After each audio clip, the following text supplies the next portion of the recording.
Thanks for tuning in to Men for the Win, a podcast hosted by David Kufis and Dan Thompson, with special guest appearances from Andrew Hoags Hoganson.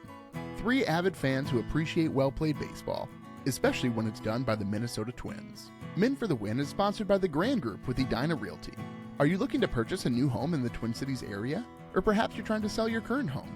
The Grand Group with Edina Realty will meet all of your housing needs. Contact the Grand Group by emailing thegran, G-R-A-N, group at edinarealty.com or call them by phone at 612-817-8751. Men for the Win is part of the Pulltab Sports Network, covering sports, culture, and entertainment across the Midwest. Check them out at pulltabsports.com and give them a follow on all your social media platforms at Pulltab Sports. On this episode, David and Dan recap the Twins' three-game series against the Milwaukee Brewers. Thanks for listening. Enjoy. Thanks for tuning in to Men for the Win. My name is David Kufis. With me, as always, is Dan Thompson. The Twins head to Family Insurance Field, Miller Park. American the place, Family Insurance. American Family Insurance. Oh, I was just talking about insurance companies have the best jingles. Yeah, they do. They're good. It's probably one guy. You know, it's just one guy who just kicks him out. Yeah. Anyway, they lose two of three. They win one, which I do think, Dan, going into Milwaukee, I don't know that we were going to be that sad if they won one of three, right? No. But because they won the first one, then we wanted more. Yeah. You know, I mean, this is in life in a lot of ways, you know? So. We'll take one unless we know that we got the first one, in which case, we'll take at least two. So, but you got to talk about, you were at Target Field this weekend in an act of betrayal against the Twins, I'm pretty sure, is how I'm thinking about it. I don't know how to explain this. So, folks, if you're watching on YouTube, you can see I got my Savannah Bananas hat on. I have not been to a Savannah Bananas game. I took the whole family. I thought about this a lot because I think it's fun, right? It's an enjoyable experience. It's basically the Saints on steroids, right? Where it's just like they jack up the silliness to 1,000. They have some funny rules in Banana Ball. Probably the rule that I thought was the best was that if you walk the batter, everybody on the field has to touch the ball, and the runner can continue running until everybody touches the ball. So most of the walks ended up being at least doubles by the time it was all said and done because the guy is booking it out of the box in order to make second base. So that was kind of a fun rule. I would say that the best part of what happened throughout the entire game is they had a hydration break like they had in the World Cup, you know? But the hydration break, all of the players run into the dugout, and then they run back out, and they have a water balloon fight on the field, which was pretty entertaining. So, all right, when you play board games, though, like you don't like variations on the rules. You know, like you don't like when people make up rules as if they know better. You know, doesn't that really play into this a little bit too? Oh, so now you think you're better than me? I do think there is something to be said about if you played. It's so funny that you brought up board games, Dan, because I had a board game analogy set up about the Savannah Bananas. Look at that. And so now I feel like I'm going to have two board game analogies back to back here. But no, there is something to be said about a lot of times what gets frustrating when you're teaching board games or if you're playing a board game for the first time with other people is that if something happens that was really good for someone, they'll be like, well, that's overpowered. And it's like, dude, we played this like half a game and you're already saying this thing is overpowered. And it's like, do we have no faith in the designer and the play testers to figure out whether or not something was overpowered or not? But so what I wanted to say, though, is that my analogy's better than yours actually here. I think my board game analogy was more apt than I was answering your board game analogy. That wasn't even my board game analogy. Oh, okay. Sorry. I was laying out your analogy. No, you just were talking about house rules, and I was talking about how like people are wanting to change things before they play it, which is a house rule, Dan. My board game analogy, before you criticize my analogy that you haven't even heard, Sorry. I was literally just extending your board game analogy. Like onions. And you're like, oh man, that was a terrible analogy, David. That's your analogy, Dan. No, what are you doing? Okay, so okay, all right. Go ahead. Can I? Continue with your analogy here. Thank you. So my analogy here is that when you Please play, attempt to be a gentleman. Sorry, that's for me. I wasn't even worked up about this until you started poking me, Dan. But so, okay, when you play a silly board game, like a party board game that's really not meant to be taken seriously, if you play that with people who are going to take it seriously, it's not going to be a fun time, right? It's just not going to be a fun time at all. Yeah. The Savannah Bananas is very much like a silly board game where if you're going there thinking, I'm going to watch an intense baseball game and we're going to see who wins and we're really going to care about who we cheer, you're doing it wrong. And like, you're not going to have a good time. And yes, some of the trick plays, super impressive. This idea of guys catching balls while flipping is craziness, or like the whole hitting it up with their glove first. Or the best play I saw, I think, was it was a hit to the right fielder, and he literally just pushed his glove and hit the ball to the second baseman who'd run out to catch it, which was pretty cool. Like, they have some impressive plays. The whole dribbling between the legs before sending to first base. That's pretty good. That's pretty good right there. Speaking of, they had Joe Mauer throw the first pitch, which was a pretty cool moment. Huge ovation. And since Target Field is never sold out, to like see Target Field sold out and like see Joe Mauer coming on the mound, and you know that like 98% of the people in the stadium are Twins fans, like the place erupted, which was super cool. Also, Brian Dozier came out and took an at bat, took 3 hacks and just struck out immediately. Not the man he was, I don't think, on the baseball field. But so like, as far as the Bananas are concerned, there are some guys who have some skill there. I have seen some people be like, I think even their founder, the Jesse Cole guy, is like, some of these guys had offers to play in the league. It's like, no, they didn't. like just not. The funniest part about it, and I think because I've seen so many games at Target Field, is where the fielders play. That's how you know that it's not like pro ball, because everybody's in like singles territory for like, Buxton would be 20 yards behind where everybody else was playing. Were there no home runs? There was one. There was one home run hit, barely cleared the wall in left field. But so it's just sort of... So Hoagsian. So Hoags could play for the Savannah Bananas in this. Okay. But no, here's what I'll say about the Savannah Bananas. Brilliant marketers. They take over some streets downtown. I thought there'd be like fun and games and stuff, and there was a little bit of that. But basically it's just merch tents. And like, they're doing their job, Dan. I'm wearing my Savannah Bananas hat. Like, everybody's buying the merch, but really what they've done is they took the Saints, they put it on steroids, they added a little bit more silliness, some silly rules, and then they marketed the absolute, I don't know what they've done to get the following that they do. All the players have handles like on social media and stuff, so I think that probably helps too. But I don't know. And they know their audience, because like, it was, if you're a millennial, it was just every song that you know all the words to, even if you don't like the song. Like, they just played those on repeat. The music never stops.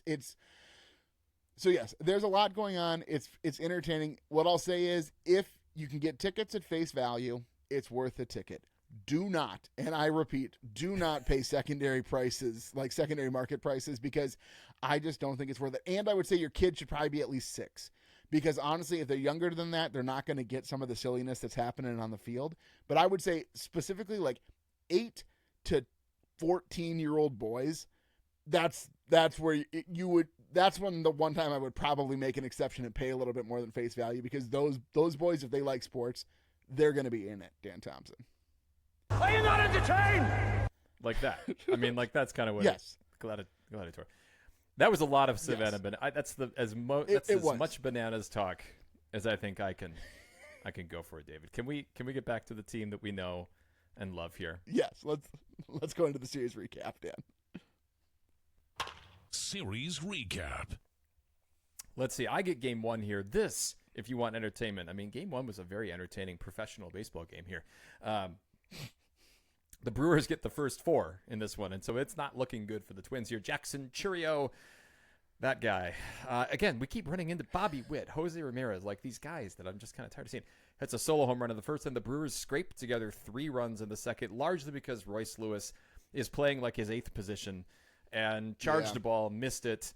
Would have been the third out with no runs allowed, but a Turang double later. It's 4-0, just like that. But the Twins were resilient. They got a 2-run home run by Josh Bell in the top of the third.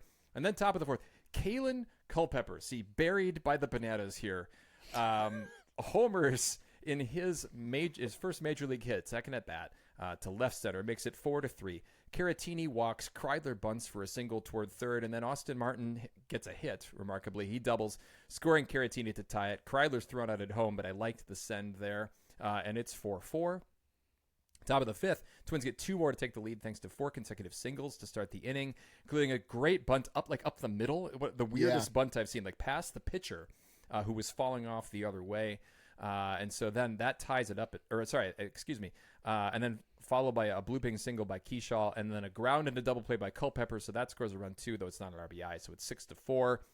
Brewers tie it, though, in the bottom of the fifth, scoring first on a Jake Bauer sac fly. And then a rookie mistake by Culpepper at short. He double clutched a grounder that Garrett Mitchell had no intention of slowing down for. And with 2 outs there, that scored a run, but no more damage. And then top of the sixth, Twins answered again. 2-out doubles by Jeffers and Lewis. Lewis's was just this perfect double down the line. Yes. And then a Josh Bell single, 8-6. Bell 4 for 5 with 2 runs, 3 RBI. Zebby's line doesn't look great here. Zebby Matthews, 5 innings, 7 hits, 6 runs, but just 3 of them were earned because of the Lewis error. 2 walks, 4 strikeouts, leaves after 5 innings because of itty bitty blister. They didn't believe that man's ever been to Leave them alone, Dan. Leave them. It's like their most vital part of their body or their fingers for throwing the ball. It was his foot. It wasn't his hand. It was another part of his body. Okay. Okay. So, anyway, after that, Nance, Minter, Hoffman, Morris, and Gomez, which are basically the big arms, except for one guy I'm going to talk about later. They get the last 12 outs without incident. Burns the big arms, but gets the Twins a win. Every starter except Caratini gets a hit, and even then he got on with a walk.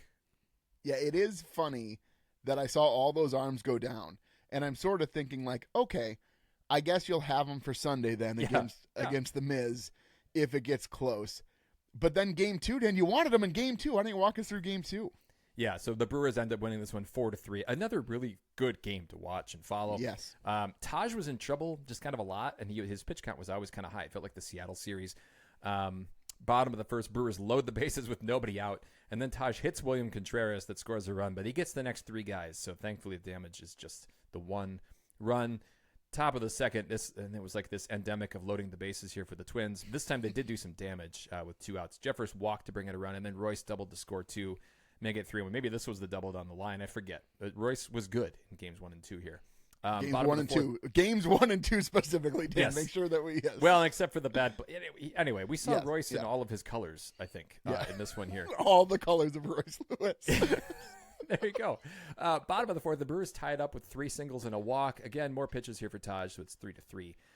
And then after that, Twins can't get more than 1 on base in any inning, so there's not really much threat. Bottom of the 8th, off of Jeff Hoffman, the new guy, the Brewers get a single, a steal, and then another single to take a lead 4-3. Taj ends up finishing 5 innings, allows 5 hits, 3 earned runs, 2 walks, and 7 strikeouts. Really wanted to win this one because, you got Miz coming up. But alas, Lewis did extend his hitting streak to 13 games. It ended there, unfortunately. At the time, it was the longest in the majors. So going into game 3 there, Dan, I think everybody's thinking, well, the Twins are going to lose this one because they're going against the Miz, the wonderful Wizard of Oz. There's so many, it's terrible, but I had to do it, Dan. So Twins lose game 3 by a play on words by the same score as game 2, 4-3. Connor Prelip is facing off against this phenom, Jacob Mizorowski. So here's the thing. If you haven't watched this guy pitch, what makes it fascinating is he throws the ball. Almost every pitch is over 100 miles an hour. And he just, his his fastball, 96. It's nuts. It doesn't make any sense. There's a lot of movement, and he doesn't look like a guy who should be able to throw that hard. But actually, pitchers are very deceiving, Dan, because a lot of times you see those camera angles where they kind of show their arm, and I always think their arms should just be jacked, and they never look that way. I don't believe that man's ever been to medical school. You don't think that? Well, a little bit, but I don't know. Anyway, I don't know that he can sustain this. I have a hard time believing a guy can do that for as long. I don't know. He's not a guy. If I'm the Brewers, I guess I would consider at some point trading him like they always do. Like they trade guys high. I wouldn't trade him yet. But I think, Miz is not good. I would be stunned if he had a 12 to 15-year career. Yeah, it'd be pretty impressive. We'll actually talk about a different guy from Milwaukee a little bit later here because of a very similar trend line. But anyway, it's a rough start out of the gate here for Prelip, who gives up a solo home run to start the game to Jackson Churio. Brewers are up 1-0. Quiet middle innings here. A note, though, here. Victor Caratini actually played pretty well behind the plate. He threw a runner out. Turang going into second. Great throw. That was the bottom of the 4th here. Again, pretty quiet in the middle innings here. Top of the 5th, though, Twins tie it up on a solo home run from Brooks Lee. The ball lands in the Twins bullpen, and that was the most fired up I'd ever seen a Twins bullpen, which means I think that's good, Dan. That means the bullpen is feeling good. And, remember, I think it was with the Bomba Squad when they'd, do the whole drop the hat thing whenever they thought someone was going to hit a home run. It's just good. If the bullpen has that kind of energy, you're not sitting with a bunch of guys who have a bunch of nerves, right? They're feeling relaxed enough to, enjoy watching the game and celebrating in instances like this. But bottom of the 5th here, Jake Bauers hits a solo home run, so it's 2-1 Milwaukee. Then Gary Sanchez, who I don't know how old Gary Sanchez is. Only like 30. He's like Salvador Perez age. Here, let me find the sounder here. Oh my gosh, this is one of my favorites here. I'm not dead. Stunned. But so Gary Sanchez and David Hamilton each hit doubles to score another. So the Brewers are up 3-1. Top of the sixth with 2 outs, Josh Bell walks, and then Kody Clemens hits a 2-run homer to tie it 3-3. And again, it went into the Twins bullpen. And Kody Clemens, not shy about watching this home run and bat flipping, Dan. Which, is it just because, why? I don't understand. Like, is that just because that's who Kody Clemens is, sure. Or was there something more happening with the Well, Miz? he's the son of Roger, right? And I think Roger always had a little bit of like a swagger to himself, maybe a self-adulating swagger. He's hit 20 home runs this year, and he's a guy who was discarded by Philadelphia, right? I mean, like, yes. So I think there's probably that proverbial chip on their shoulder. Fair enough. So bottom of the sixth, though, Prelip walks Terang. That ends his day. Final line here, 5 innings pitched, 5 hits, 3 earned runs, 2 walks, 7 Ks, 2 homers. Nance enters, and after giving up a single, he gets a ground out, fly out, and strikeout to end the inning. Top of the seventh, the Twins load the bases with 2 outs. Royce Lewis strikes out swinging. And at that point, Dan, I was like, okay, that was the chance. They lost. They're going to lose this somehow. You were the chosen one. And top of the eighth, the Twins load the bases again with 2 outs. And I'm like, okay, no, this is the chance. Now they have to take advantage here. But Austin Martin grounds out to end the inning. So the Twins do manage to push it into extras, but they can't score in the top of the 10th. We'll talk about that a little bit later. Then Gomez allows an RBI single to Jake Bauers. It's a close play at home, but Clemens' throw was just a little bit offline. It's a little bit too far up the first base side as opposed to the third base side. Brewers win at 4-3 again, Dan Thompson. I know. Those late innings were bumpy. And I think sometimes when you're out on the lake, you get a little bumpy. You know? Even if you're on a boat, you're on a pontoon, I don't know. Sometimes that can really kind of kill the vibe, right? A big, somebody drives by really fast and calls you awake. Well, I tell you, there's something for you here. Rave Sports has designed the ultimate raft for people who love to be on the water. The Big Easy Boat Towable Tube. It holds 2 to 4 riders, features 2 supersized coach-style seats that face each other, and even if you're getting splashed by somebody else, you're not going to care because you got 4 cup holders and room to fit a cooler to put your face. And it's lake tailgating basically is what it is. Mardi Gras on the water. Fill in your favorite metaphor there. Whether you're handing out big rides or just looking for some easy living, pick up a Big Easy towable tube at ravesports.com. And remember to use the promo code PULLTAB2 for 20% off your order. Rave Sports, make waves. Catch 'em all, Kirby Puckett! Puckett's Picks winner. Dan, you have been on an absolute tear. This is so sad. And the way that you won this was disgusting, for the record. So Dan took Clemens, who had 5 points, so he gets the victory. I took Jeffers, who had 2. The listeners took Lewis, who had 2. Hogs took Larnach, who had 0. But the struggle here was Royce Lewis in Game 3 struck out 4 times, Dan. And that's what really killed their chances because they should have won this one hands down, Dan Thompson. Well, and if Royce gets a hit in one of those spots, with the bases loaded or something like that, it probably turns the tide. So I did win with Clemens with 5 points. You picked Jeffers, who had 2. The listeners picked Lewis, who had 2. And then Hogs irrelevantly picked Larnach, who had 0. Josh Bell coming through here with the team high with 12 points. That is the first time since the Houston series that he has led the team. David, you should give the people what they want to hear, which is the season standings. Well, the listeners are holding on for now, Dan. They're at 15.5. Dan's in sole possession of second place with 13. Hogs in sole possession of third place at 12. And I'm in sole possession of fourth place, Dan, with 8 points. And I can't buy a win in Puckett's Picks here. I'm going to just start pulling names out of a hat at this rate, Dan. It may as well, because look at all the variety of the winners here. Let's look at Beast versus Bench. Beast versus Bench. Is losing fun? Is losing fun? Yeah, I got to go with Josh Bell here, Dan. I mean, he basically won them game 1. 4 for 5 with 3 RBI, 2 runs scored. Had a pretty good game 2 as well. He obviously has sort of had a little bit of a roller coaster season. I mean, his first 2 months out of the gate, he was phenomenal. And then June and July, he kind of dipped. But now he seems like he's coming back up. He's seeing the ball really well here, Dan. I'm going to give it to Josh Bell, and I hope that he can continue this sort of offensive production we've seen, this uptick in August. I do wish he could bunt. Well, the top of the 10th, yeah. that was a prime spot to bunt to get Lewis over to third when the Twins didn't score. That was certainly a bummer. And we should say there was a great catch in that inning by the Brewers right fielder. Yeah, there. we'll talk about it a little bit We'll later, get to Dan. that. Okay, I see. Yeah. You've got this coming up, your little preview. So mine are kind of offbeat choices here, so bear with me.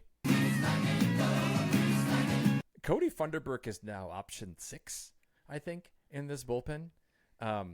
He faced 7 batters. He struck out 4 of them, including some key high-leverage situations here in the series. No runs allowed. I really like Kody Funderburk right now. I think he's a great story. I think if he can be another lefty out of this, I mean, look at how this bullpen sets up even for next year. I think Minter is the guy who's not necessarily back, right? Like he's a free agent after this season.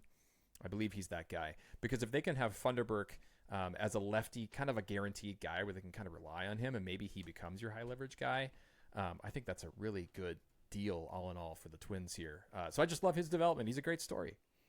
Yeah, Mintner will depart at the end of the season unless the Twins re-sign him, so he is an unrestricted free agent. Yeah, Funderburk, good to see him have success at the major league level.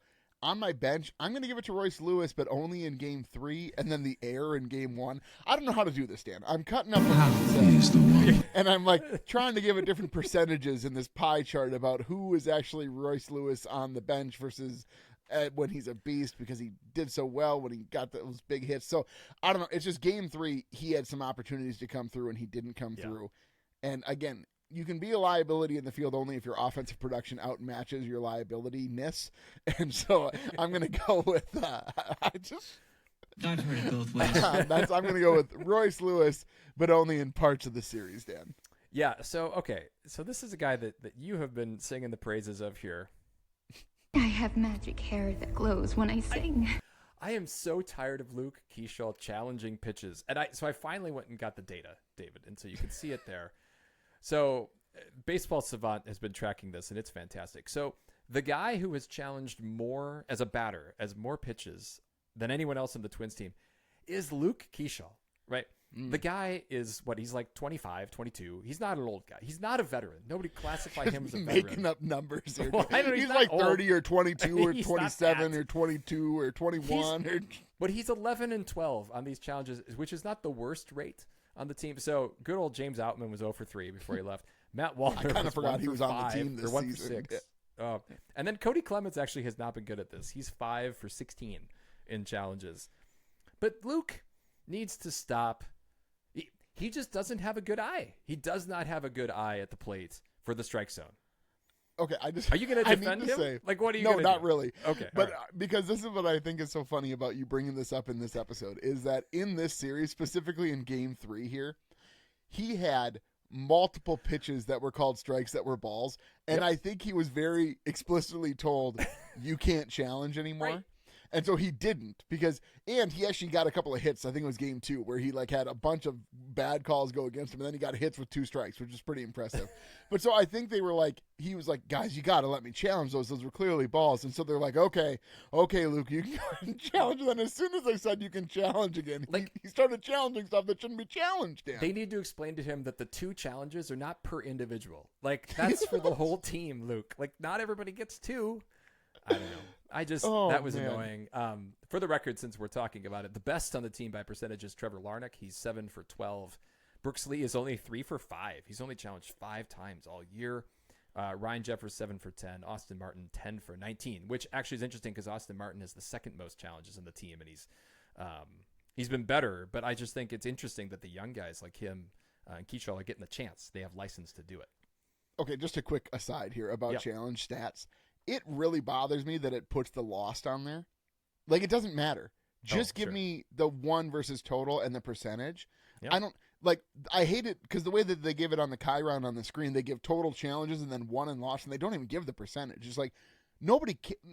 First of all, it doesn't take a genius. Sure, you can get a rough percentage in your head pretty quickly with just a fraction, right? But all we really want, we want the fraction and we want the percentage. We don't want this whole total 1 lost stuff here. I don't know who came up with that decision, Dan, but I'm really mad about it. Well, let's keep quibbling here because I've got one here in Derek's debrief. You ever seen Buck with his pants down? No. Derek's debrief. Well, I think Derek did a good job here in this series. But if I had to pick a quibble, which I get to because it's the whole segment here, I would have started Culpepper against Mizorowski in Game 3. You can bring Kreidler in late if it's close, right? But I want all bats on deck here. I also think there's something about Culpepper where he's not jaded by facing big guys. He's got, and they compared him, I think it was on the radio cast, to kind of a Torrey Hunter character. He's got a confidence that I like. And we talk about confidence a whole lot on this podcast, we do. Right? We do, Dan. But I like him.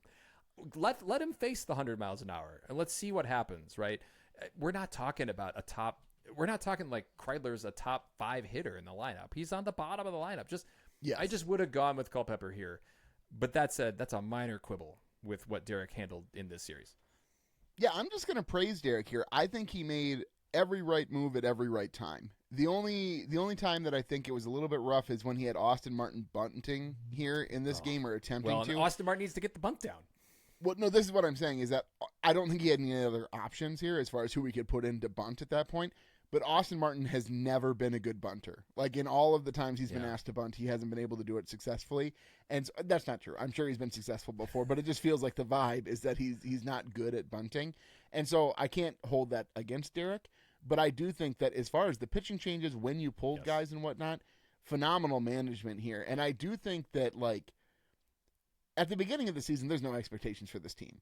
And I would say there's still kind of no expectations for this team. And, Dan, I got to be honest, the fact that today, when I got home from church, I put the Twins game on one TV and the White Sox-Guardians game on the other TV, I'm in, Dan. Like, I'm paying attention to this team. We're on August 9th and we care. Mm-hmm. That's just... Thank goodness, Dan. Thank goodness for this podcast. Because can you imagine if we're talking about this team and they're 30 games below 500? But a fun series to watch. I do wish they would have come away with more victories. But got to give props to Derek that he's managing this team in a way that he wants to win this division or at least get a wild card spot, Dan. Yeah, good transition here. I want to keep talking about that in the moment. Minnesota moment. So I just want to address game one, bottom 6 through 9, when he used all of these pitchers. First off, it's fascinating because he didn't have these guys early in the year, and I know that because I'm playing MLB The Show very occasionally, and I've still got the original bullpen. Ooh. And man, I tell you, there's a lot of low 70s and high 60s scores ratings there for those bullpen guys that I'm sure this is much better now. So really well managed. I like to, it's kind of piggybacking what you said. He leaves guys in to face like one guy the next inning because it's a better matchup. And I love that, right? He left a guy, I think it was, maybe it was Funderburk or Minter. Minter he left in to face a lefty and then get the righties. I just think he's got the matchups there in a way that Rocco did not necessarily. No, hell, they brought it backward. Tell them to turn it around. And not a lot of reverse split issues here. At least I haven't noticed them this year. He's a bright guy, Dan. I can't compete with you physically, and you're no match for my brain. That was a really big moment. Fun to see them get the victory in game one. I'm going to go game 3, and then they're all kind of sad moments for the Twins. So first of all, so many. The contrast here between the Brewers' infield defense versus their outfield defense is ridiculous. The outfield defense is like all Gold Glovers. They're all Luke Keyshaws out there playing their respective positions. I have magic hair that glows when I sing. His hair is gold, not his glove, David. And the infielders are also all like Luke Keyshaws playing their positions, Dan. So it's very I have magic hair that glows when I sing. No, but legitimately, the Twins had like 3 or 4 hits stolen. In any other circumstance, you'd expect these balls to be hit, but specifically, you'd sort of alluded to it. Lara robs this Clemens home run here. Game 3, top 2. I guess it wasn't a home run. It wouldn't have been a home run. It probably would have been a triple, I would guess, with the way things were going if he doesn't make this catch. But full on, we're talking young Buxton. No regard for the body. Yeah. No regard for his body to make this catch on Cody Clemens. And it's like, wow. Just wow. I mean, it was a great play. It's just kind of a super bummer for the Twins because I honestly thought at that moment, I'm like, they have a chance. They're going to score this run, and then they might even get another one. And so I'm going to give it to that catch by Lara to sort of rob the game from the Twins. But a really fun series of baseball, if nothing else, Dan. They're a really good team. I mean, that's at the end of the day. Like, their bullpen, I mean, they've had a good bullpen the whole year. So, all those guys are like under 4 ERAs. Let's go. Mauer's Musings. I just don't know how it can get any better. Mauer's Musings. Well, Dan, I think I should go first here. Yep. Connor Prelip has had a pretty dang good season for the Twins, all things considered. He's giving them a lefty arm as a starter, which I think is just good. It feels like it's been forever since the Twins had like an effective lefty. My question for you is, because his concern is innings, coming off some surgeries and this and that. Do you think that they're going to let him actually pitch to the end? Or do you think we might see, I think it was Bailey Ober they treated this way a couple years ago where they just kind of shut him down early? I think if you want to be successful towards the end of the season, you just got to push through and see what he can do. I just don't know that they have enough wiggle room right now to have another spot in the rotation just be burnt on some guy from AAA who we don't know what he can provide. Prelip, even if he's only giving you 5 innings and he's given up 3 runs in 5 innings, we'll take that every time. Let the offense, who we know this offense lineup can score some runs, Dan. We got to let them run in a little bit and see what they can do.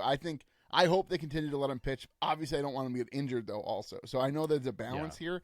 I still think, though, you go all in with the guys you have at this point and just see what you can do to get into the postseason. Yeah, I think you owe it to the team to do that. I think especially after they invested in some guys at the deadline. Yeah. Well, okay, so my question is, Dan, we see Culpepper make his big debut. The family's there, super fun. He gets the home run. Did you I'm see, sure that guy his caught mom the home didn't run. make it in time for game 1. Yeah, Like that was super such a bummer. Well, and then did you see the second time he got hit in game 2, his dad just about walked down to fight somebody? Like he was like, whoa, Mr. Culpepper, let's go easier. Also, I think Provis was on a lack of sleep or something because he had some weird calls in this game. There was the best one was, I forget who was batting and who was pitching, but it was like a check swing on a 1-2 count. And Corey goes, he got – no, he didn't. So he Corey used to be like a Brewers guy, right? Like he worked for the Brewers. And so I think he's probably having drinks with guys after the games, is what you're telling me. Did you see they did the lookalike thing with him? And he was Dr. Evil was his lookalike guy. Pretty good. Good stuff. Anyway, but so there was a couple of weird calls by Provis here that were like, what are we doing here, Corey? But anyway, I really hope that what you described is probably the issue that he had like a really fun time going back to Milwaukee. But my question is, Dan, if Culpepper's here, why is Jenkins not? Somebody because honestly, what I've heard some people say is that they want Jenkins to play with the Saints in the Field of Dreams game against the Iowa Cubs, and then they're going to call him up so that he can make his debut at the Field of Dreams game against the Phillies the next day, which would be really cool, I guess. I can't imagine that's what they're doing, though. Reese's they can't even fathom. Did you cut that just for this, Dan? I had it last year. It's for when I recorded in Okoboji for one of my 18 locations. Yes. But so I just think, if Culpepper, why not Jenkins? Let's do it, Dan. Come on. Yeah. No, I can imagine, how, like, there's a scene in Paddington 2 or 3 where this is a deep cut, Dan. Nobody even knew there was a Paddington 2 or 3. Dan. Where Mr. Brown is like waiting for a promotion at work. And this is the Hugh Bonneville character. So he's in his probably 40s. You even know the actors, Dan? This is insane. Yeah, I love Paddington 2 and 3 and 1. They're all really good. And he's like expecting this promotion, and then it's like the guy behind him. Like that's what I'm picturing is like Walker Jenkins, like the manager of is it Gardenhire? Is it Toby? He comes to the Saints and he's like, hey, one of you guys is going to the big show. And then like Wally's like salivating and he's ready and he's like shaking. And then Kalen's right behind him and then it's Kaelen instead of Wally. Like, don't you? Ogres are like onions. End of story. Dan, I stopped listening once you named the actor in the movie. I just, whatever you said is totally lost. You haven't seen the Paddington movies? No, oh my gosh, no. What is there? Have you no joy in your life? Is there no song in your heart? I didn't know that was the measure of joy, Dan. Children. There's such heartwarming movies. Anyway, are they live action? Yeah, with the bear, he's special effect. There's great behind the scenes about how they made it happen. So now, all I know now is that I hope Dan has all of these like special edition Blu-rays so he can watch the director's cuts and like the explanations about how the CGI works and the real actual anime. Oh my goodness, Dan! It's I didn't know such a good movie. So into Paddington. I cry almost thinking about it. So, okay, I do think they're going to call him up somewhat soon, and I think it will happen when I think Buxton will come back, and you probably send Roden down. I think at that point. Or you finally send Alex Jackson down too. Yeah. And so I think you say, Roden, thank you, but you need to go back. And Alex Jackson, and you bring Buxton and Jenkins up, and then that's a roster that you can actually work with, I think, if you're Derek Shelton down the stretch here. And you've got the bullpen, and you've got pretty good starters. Like, that's a good team. That's a playoff team. Well, and don't you put Jenkins in center? I think you just DH Buck. That's not a bad idea, right? Yeah. Or you let Buxton play center twice a week, right? And then you have Jenkins. I just think there's space. I don't get it. If you're going to bring Culpepper up, you have to also bring Jenkins up. It doesn't make sense, to bring one but not the other, certainly. So it's like when I was at Gen Con in one of the booths, I bought a game, and they have like these little plush toys that they were giving away if you bought a game. And I asked the lady, I'm like, can I give you a couple extra bucks so I can get a second plush toy? Because otherwise, you know how it is with kids, and you're like, bring one and not the other. She goes, do you have 2 kids? I was like, yeah. She goes, just take it. She goes, I would never forgive myself if I caused strife. Where did all these unsupervised children come from? Shout out to that lady at Blue Orange Games. She was very nice. I love Blue Orange Games. They do good stuff. Yeah, no, they had some fun ones. They had this called Hamster Hammock, where you have all this hammock, and then you have to put these hamsters on top without the hammock swaying, so they all fall off. Hard. Super fun. Kids are getting a kick out of it. But okay, let's tangent acquired here. Let's go on here. Let's grade the series here, Dan. Series grades. Okay, I struggled with my grade here, Dan. I honestly did, because again, had you just told me 1 out of 3 and you didn't tell me what else happened, I'd be like, you know what? That's reasonable. I'm just happy they didn't get swept. The Brewers are one of the best teams in baseball. Seems reasonable. But then when you look at the box scores and you watch these games and you see how many opportunities they had, the lack of hitting with runners in scoring position in games 2 and 3 were absolutely brutal here, Dan. Both winnable games. Honestly, a couple of different bounces, and we could be talking about a Twins sweep in Milwaukee of the Brewers, who's one of the best teams in baseball, which would be crazy. Overall, they played pretty well. They just couldn't get the timely hits in Game 2 and Game 3. I'm going to give them a B-, Dan, which I don't know. I honestly, I want to give them a lower score, but I can't. I can't right now. Yeah, so fielding a 7 out of 10 because of that bad Lewis error. I mean, that was pretty brutal. They're not a great fielding team in the infield when you've got Caratini playing over there or Lewis moving around. Lewis just needs to be planted in one spot and just let the man do that one thing. Probably for and I don't blame him, right? I mean, it's got to be hard. I mean, I know a lot of the guys move around on this team. Base control, actually a 9 out of 10. Caratini threw a couple guys out at third and at second. Obviously, a better throw from Clemens, and just barely a better throw gets the guy. Hitting, like you said, 7 out of 10, not enough timely hits here, but the Brewers' bullpen is really good. Starters, a 7 out of 10. That was a weak spot. They did not get enough out of those guys. Connor Prelip, you know, he would give things back as soon as the Twins scored some runs. But the bullpen, I gave a 10 out of 10. I thought the bullpen did about everything you could ask of them here in this series. But you know what that maths out to, David? A 40 out of 50. What does it math out to? Which is a B-. We agree. The head and the heart are aligned on this one. This is a rarity, Dan, where we agree on a grade. It's kind of fun to see. We're normally at least a letter grade apart, so to see this exact match with the minus even, Dan, is great. And can I tell you something, Dan? There are drugs on the market right now that are used specifically for recovery, and they have a huge minus, Dan, because they're not certified for sport. And you see guys losing contracts and scholarships all over the place because they don't know what they're putting in their body. But, Dan, we have a brand new sponsor, and it's a company that's looking to revolutionize the CBD industry. CBD too often gets grouped together with THC, which has given it a stigma. This is why Cascade CBX Sport invested the time and money to achieve NSF certification for sport. What does that mean? It means Cascade CBX Sport is free of over 300 banned substances. It means whether you're a weekend warrior or a professional athlete, you can have peace of mind choosing using completely clean products to manage pain and reduce inflammation. Check them out at CascadeCBXSport.com and trust the Shield to stay on the field. I don't know, Jack. It looked like Herbeck pulled him off the bag. Herbie's headlines. This first thing, Dan, happened in the Twins series. So Jacob the Miz Mizorowski throws his 200th K against the Twins, which is the second fastest to 200 Ks in history in the MLB, trailing only former Brewer Corbin Burns, who did it in 145 and 2/3 innings pitched, which is just sort of a fun, I don't know. What are the odds that it's 2 Brewers who are doing this here, Dan? I know, it's really cool. I can't, I know that Packers and Vikings fans don't get along, supposedly, right? I don't have a hateful bone against the Brewers in my body. No, right? Like I'll cheer for them for sure in the postseason if the Twins don't make it. Wish them all the best.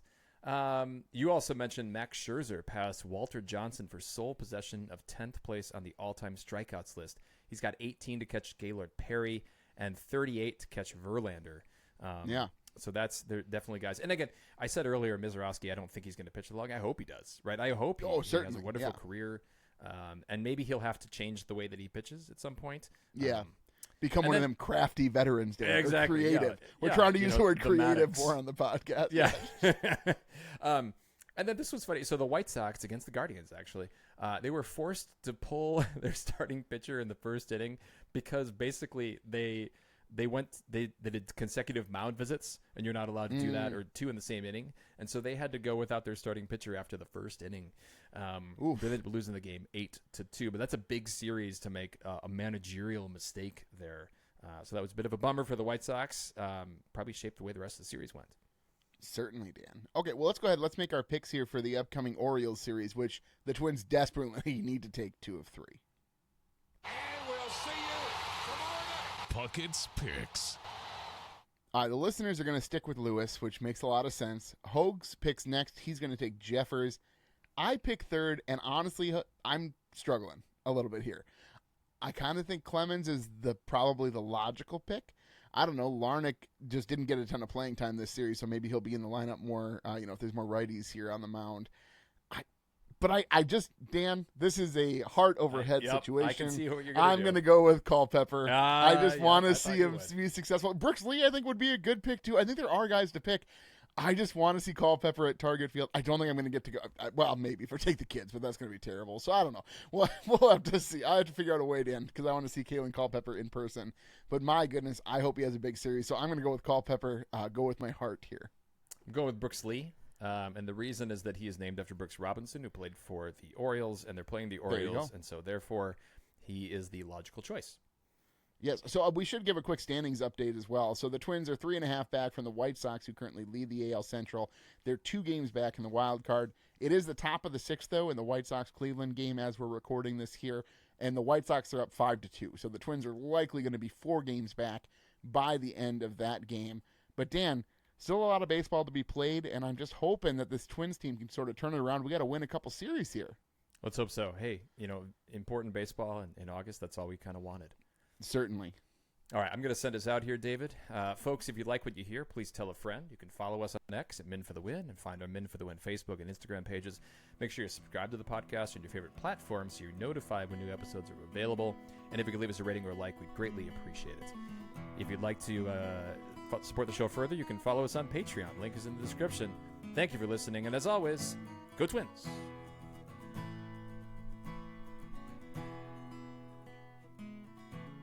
That'll wrap up another episode of Men for the Win, a podcast hosted by David Kufis and Dan Thompson, with special guest appearances from Andrew Hogs Hoganson, 3 avid fans who appreciate well-played baseball, especially when it's done by the Minnesota Twins. Thanks so much for listening, and as always, go Twins!